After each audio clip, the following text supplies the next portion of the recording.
شایان نے پہلے کبھی عبادان کو غصے میں نہیں دیکھا تھا۔ وہ سہمے انداز میں مصطفیٰ عظیم کے پیچھے جا چھپا تو انہوں نے ہاتھ بڑھا کر اسے اپنے پاس کھڑے عبادان کو دیکھ کر ناراضگی سے بولے، بچی کو کیوں ڈانٹتے ہو؟ جو کہنا ہے مجھ سے کو ملیحہ کی تصویریں اس نے میں نہیں دی ہیں۔ آپ نے وہ حیرت سے بولا، ہاں حالانکہ یہ کام تمہیں کرنا چاہیے تھا۔ ایک تو اس معصوم نے اپنی ماں کو کھو دیا، اوپر سے تم نے بھی اسے اس کی ماں سے انجان رکھا۔ اس کا نام تک شایان کو نہیں بتایا۔ ماں کا حوالہ بچے کے لیے بہت ضروری ہوتا ہے عبادان۔ قدرت پیدائش کے وقت ہی ہر بچے کے دل میں ماں کے لیے محبت ڈال دیتی ہے۔ اس محبت کو کنارہ ملنا چاہیے، جو اگر نہ ملے تو بچے کے اندر ہلا رہ جاتا ہے۔ تم کیسے پاپا جو اپنے ہاتھوں اپنے بچے کو ہلا میں دھکیلنا چاہتے ہو؟ ابو پلیز! وہ کوفت بڑے انداز میں ہاتھ اٹھا کر بولا تو وہ تعصب سے کہنے لگے، مجھے تم پر افسوس ہو رہا ہے عبادان، تمہارے لیے اپنا دکھ اپنی اولاد سے بڑھ کر ہے۔ ذرا سوچو، تم اس عمر میں بھی ماں کی آنچل کی چھاؤں تلاش کرتے اور اس معصوم نے تو ماں کی گود دیکھی نہیں۔ وہ ماں کے لیے کتنا ترستا ہوگا۔ اس کی یہ محرومی تو ختم نہیں ہو سکتی، کم از کم اس کے پاس اپنی ماں کی شناخت تو ہو۔ آپ کی ہر بات صحیح، لیکن اس حوالے سے ملیحہ کا ذکر کرنے کی کیا ضرورت ہے؟ وہ چڑ کر بولا تھا۔ حد کرتے ہو عبادان، عائشہ ملامتی لہجے میں کہنے لگی، اگر ملیحہ کا ذکر نہ ہو تو کس کا ذکر ہو؟ وہ صرف تمہاری بیوی ہی نہیں تھی، ہمارے پوتے کی ماں بھی تھی، بہو تھی ہماری۔ عبادان کے تو جیسے سر پر دھماکہ ہوا تھا، اس نے ایک دم سے ہاتھ اٹھا کر انہیں چپ کروا دیا، پھر انگلی دکھاتے ہوئے سخت لہجے میں بولا، نہ تو شایان آپ کا پوتا ہے اور نہ ملیحہ آپ کی بہو تھی۔ ان دونوں سے آپ کا کوئی رشتہ نہیں، آئندہ یہ بات یاد رکھیے گا۔ عبادان کی ہمت جواب دے گئی تھی۔ اپنی بات کہہ کر اس نے ٹیبل پر سے فوٹو گرافس اٹھائے، پھر ہاتھ شایان کی طرف بڑھائے جس کے ہاتھوں میں ملیحہ کی تصویر تھی، اور کہا، یہ تصویریں مجھے دے دو۔ وہ اپنا ہاتھ پیچھے کر کے نفی میں سا ہلانے لگا تو عبادان ہاتھ بڑھا کر وہ تصویریں اس کے ہاتھ سے نکالی، پھر پلٹ کر دیکھا بھی نہیں۔ وہ مچل کر روتا ہوا اس کے پاس آیا تھا، مگر مزمل نے اس کا بازو تھام کر اپنی گود میں لے لیا اور چپ کروانے لگا، مگر وہ روتا ہی گیا۔ سمیرہ اور آفاق اب پرسکون ہو گئے تھے، آنکھوں میں ایک دوسرے کو اشارہ کر کے اٹھ گئے۔ ہم چلتے ہیں۔ آفاق نے سکتے میں گری عائشہ سے کہا، یہ پر کسی نے جیسے سنا ہی نہیں۔ اور وہ دونوں اپنے بچوں کے ساتھ باہر آ کے گاڑی میں بیٹھے ہی سمیرہ آفاق سے بولی، یہ لوگ بھی عجیب ہیں، نہ کسی سے پوچھا نہ سوال کیا، اور سب کچھ خود ہی فرض کر کے بیٹھ گئے۔ مگر اب تو عبادان صاف صاف کہہ چکا، بس بات ختم ہو گئی، لیکن گھر میں کسی سے ذکر نہ کرنا۔ سمیرہ کو ہدایت کرتے ہوئے آفاق نے انجن سٹارٹ کر دیا، مگر بات ختم نہیں ہوئی تھی۔ عائشہ کی حالت خراب ہو گئی تھی۔ انیکا فٹافٹ جا کر گلوکوز بنا لائی، جس سے پی کر ان کے حواس کچھ واپس آئے۔ آپ نے دیکھا مصطفیٰ صاحب وہ کیسے کہہ گیا کہ شایان سے ہمارے کوئی رشتہ نہیں، اس کا دل میری طرف سے صاف نہیں ہوا، حالانکہ اس نے بھی تو ملیحہ سے شادی کر کے اپنی مرضی پوری کر لی تھی، پھر اگر وہ نہ جیت سکی تو میری کیا غلطی؟ انیکا ان کے پاس بیٹھ کر پیار سے ان کے بال سمیٹے ہوئے بولی، وہ جو بھی کہے مگر سچ تو یہ ہے نا کہ شایان آپ کا خون ہے، پھر دل کیوں چھوٹا کرتی ہے؟ مزمل بھی بولا، انیکا ٹھیک کہہ رہی ہے امی، شایان ہمارا خون ہے اور یہ رشتہ کبھی نہیں ٹوٹ سکتا۔ ابو آپ بھی شایان کو ہمیشہ سمجھاتے تھے کہ عبادان کے سامنے ملیحہ کا نام نہ لے اور ڈسٹرب ہو جائے گا، اور خود وہی غلطی کر دی۔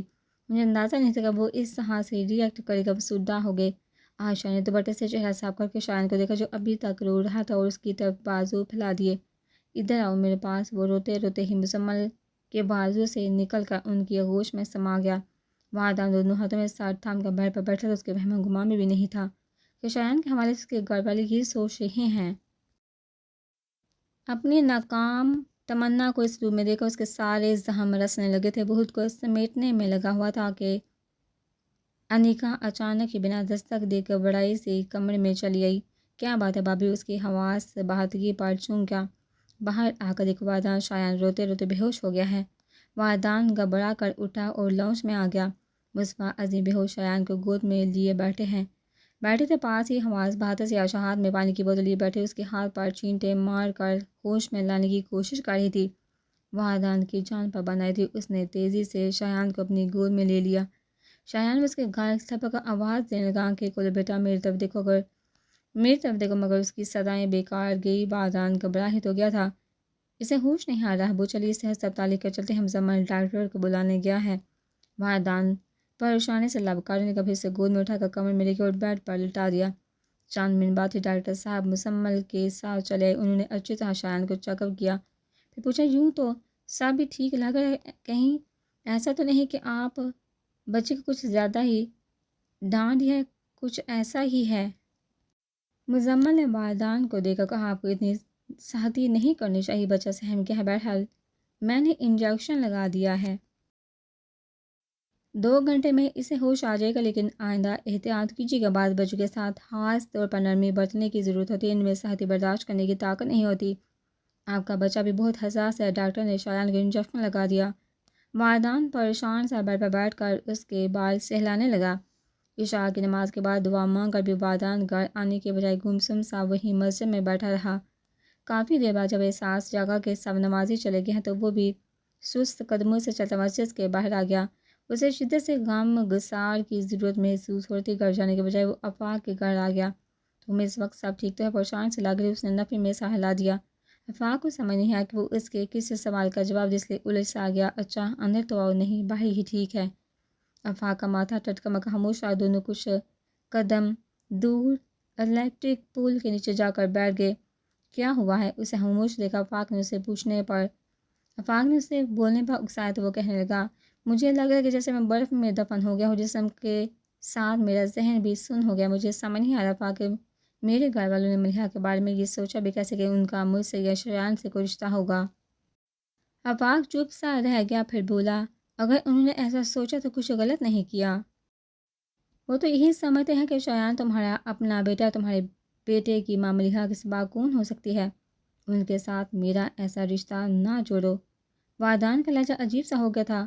میں کب جوڑ رہا ہوں؟ آفاق جلدی سے ہاتھ اٹھا کر بولا، ویسے اگر تم پہلے اپنے گھر والوں کو شایان کے بارے میں سچ بتا دی تو آج یہ سب نہ ہوتا۔ اس کی بات پر والدان وضاحت دینے لگا، میں نے کبھی اپنے گھر والوں کو دانستہ اس بات کے لیے مجبور نہیں کیا تھا کہ وہ شایان کو میری سگی اولاد سمجھے، لیکن آج جب میں نے محسوس کیا کہ وہ ایسا ہی سمجھ رہے ہیں تو مجھے چپ رہنا بہتر لگ رہا ہے، اور اس کی وجہ سے اب شایان کو جو محبت اور مقام میرے بیٹے کی حیثیت سے ملے وہ کسی گمنام بچے کو نہیں ملے گی، بلکہ یہ جان کر کہ اس کے پیدا کرنے والے اس سے غلاظت کی طرح اسے الگ کر کے پھینک گئے تھے، اس کی ذات تضحیک و تحقیر کا نشانہ بن جائے گی۔ لوگ اسے گناہ کی پیداوار کہہ کر دھتکاریں گے۔ ہمارے معاشرے میں انہیں ظلم اور رسوم کا رواج ہے کہ گناہ گار سے کوئی نہیں پوچھتا اس نے گناہ کا ارتکاب کیونکہ مگر بے گناہوں کو سزا دینے سبھی چلے آتے ہیں۔ میں شایان کو طنز کا نشانہ بنتے نہیں دیکھ سکتا۔ ایسے سچ کا کیا پتہ کہ لوگ اسے ذلت کے گڑھے میں اتار کر عمر بھر تحقیر کے پتھروں سے سنگسار کرتے رہیں۔ کسی اور کو سچ بتانا تو دور، میں کبھی شایان کو بتانے کی ہمت بھی نہیں کر پاؤں گا، کیونکہ میں جانتا ہوں اگر اسے پتہ چل گیا تو وہ اپنی ہی نظروں میں گر جائے گا۔ نہیں آفاق، یہ بات کسی کو پتہ نہیں چلے گی۔ تم نہ مانگو کے ساتھ وہ بے ساختہ نفی میں سا ہلاتا ہوا کہنے لگا، وعدہ کرو یہ راز ہمیشہ راز رہے گا، میرے مرنے کے بعد بھی تم کسی قیمت پر اس راز سے پردہ نہیں ہٹاؤ گے۔ شایان میرا بیٹا اور اس کا یہ برم ہمیشہ قائم رہنا چاہیے، بلکہ میں تو یہ دعا کرتا ہوں کہ قیامت کے دن بھی اس کا یہ برم نہ ٹوٹے۔ میں وعدہ کرتا ہوں کبھی یہ بات میری زبان پر نہیں آئے گی۔ آفاق نے وعدہ کیا تھا۔ پھر ماحول میں رچے تناؤ کو کم کرنے کے لیے مسکرا کے بولے، تم صرف یہ وعدہ لینے کے لیے اس وقت چلے آئے، لیکن والدان کے تاثرات میں کوئی تبدیلی نہیں آئی۔ نہیں، میں تو اس خیال سے پریشان ہو کر تمہارے پاس آیا تھا جو ملیحہ کے لیے میرے گھر والوں کے ذہن میں ہے۔ لیکن وہ بات تو صاف ہو گئی تھی۔ آفاق اچنبھے سے بولا، نہیں ہوئی، لیکن انہیں تو میں کوئی بھی کہانی سنا کر سمجھا لوں گا۔ اصل مسئلہ شایان کا ہے، جس کے دل میں ملیحہ ماں کی حیثیت سے نقش ہو چکی ہے۔ صرف ان کی تصویریں چھن جانے پر اس کا رد عمل اتنا شدید ہے کہ تمہارے جانے کے بعد روتے روتے بے ہوش ہو گیا تھا۔ کافی دیر بعد ہوش آیا بھی تو ابھی تک بہار میں پھلک رہا، لیکن دوبارہ سے پانی کی ایک بوند بھی حلق سے نہیں اتاری۔ دوا لینے کی تو بات ہی کیا ہے۔ سوتا ہوں کہ ملیحہ کا خیال اس سے چھین گیا تو وہ کیا کرے گا۔ اس کی آفات کی پریشانی سے حالت کی سنگینی کا اندازہ کر کے آفاق بھی پریشانی میں گر گیا تھا، لیکن اس کے پاس بھی اس پریشانی کا کوئی حل نہیں تھا۔ دونوں کتنی دیر خاموش بیٹھے رہے، اپنی سوچوں سے الجھتے رہے۔ بھی تھک کر والدان اٹھ کھڑا ہوا، اب چلتا ہوں، شایان کی طبیعت ٹھیک نہیں، مجھے اس کی فکر ہو رہی ہے۔ آفاق نے بس سر ہلانے پر اتفاق کیا۔ والدان گھر پہنچے تو بس بازی میں اس کے انتظار میں بے چینی سے گیٹ کے پاس چہرے تو اسے دیکھ کر تیزی سے اس کے پاس آئے۔ حد ہوتی ہے لاپرواہی کی، بیمار بچے کو چھوڑ کر کئی گھنٹوں سے غائب ہو کسی اور کا احساس نہ ہی صحیح، انسان اپنی اولاد کا احساس ہی کر لیتا ہے۔ کاش کیا شایان کی طبیعت زیادہ خراب ہو گئی، ان کے اندازے سے سمجھ کر وہ پریشان ہوا تو وہ اور بھی بڑک گئی، خود ہی جا کر دیکھ لو۔ کمر میں آیا تو بیڈ پر نظر پڑتے ہی وہ گھبرا گیا، شایان بے سود پڑا تھا۔ مزمل پریشان سے سر لیے اس کے سرہانے بیٹھا تھا، دوسری طرف متفکر سے بیٹھی انیکا اس کے ماتھے پر پٹیاں رکھ رہی، اس کے سامنے عائشہ بیٹھی تھی ٹھنڈے پانی میں بھیگا تولیہ کبھی شایان کے تلوؤں پر رگڑتی، کبھی نم تولیے سے اس کا سینہ مسلنے لگی تو لگتا باب رہی ہو، لیکن شایان کے دہکتے چہرے کو دیکھ کر لگ نہیں رہا تھا ان کی کوششیں سود مند ثابت ہو رہی۔ وردان بوکھلایا سا شایان کے پاس چلایا۔ عائشہ مسوا نے اسے بیڈ کے دوسری طرف آ کر بیٹھتے دیکھا تو غصے سے بولی، تم اب آ رہے ہو؟ انہیں نظر انداز کرتا شایان کے چہرے پر ہاتھ رکھ کر بخار کی شدت محسوس کر کے پریشانی سے بولا، بخار تو بہت تیز ہو گیا ہے۔ تو وہ طرح کر بولی، تمہیں کیا، تم جا کر مری بیوی کا دکھ مناؤ۔ زندہ اولاد چاہے تڑپتی رہ جائے، پر یاد رکھو جس کی یاد میں صبح شام اداس پھرتے اسے پیدا کرنے والی بھی وہی تھی۔ تم ملیحہ بات صرف اپنا حق سمجھتے مگر یہ بھی اس حق میں شامل ہے، اور مت بولو کہ عورت پر شوہر سے زیادہ حق اولاد کا ہوتا ہے، اور جس نے یہ حق چھینا اسے معافی نہیں ملے گی۔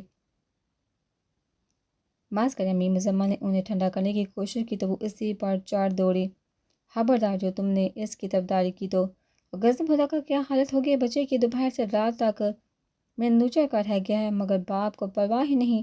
کیا ہو گیا ہے امی، کچھ تو خیال کرے، اس کا بچہ بیمار ہے، بلا باپ سے زیادہ کسے پرواہ ہو سکتی ہے۔ ریلیکس یار، اتنا پریشان ہونے کی ضرورت نہیں، بچے تو بیمار پڑ ہی جاتے ہیں۔ مزمل کی تسلی کے جواب میں بھی وردان خاموش ہی رہا، شایان کے تپتے ہاتھ کی پشت پر ہونٹ رکھتے ہوئے آنسو ضبط کرنے کی کوشش میں وردان کی آنکھیں سرخ ہو گئی تھی اور خود کو بے بسی کی انتہا پر محسوس کر رہا تھا۔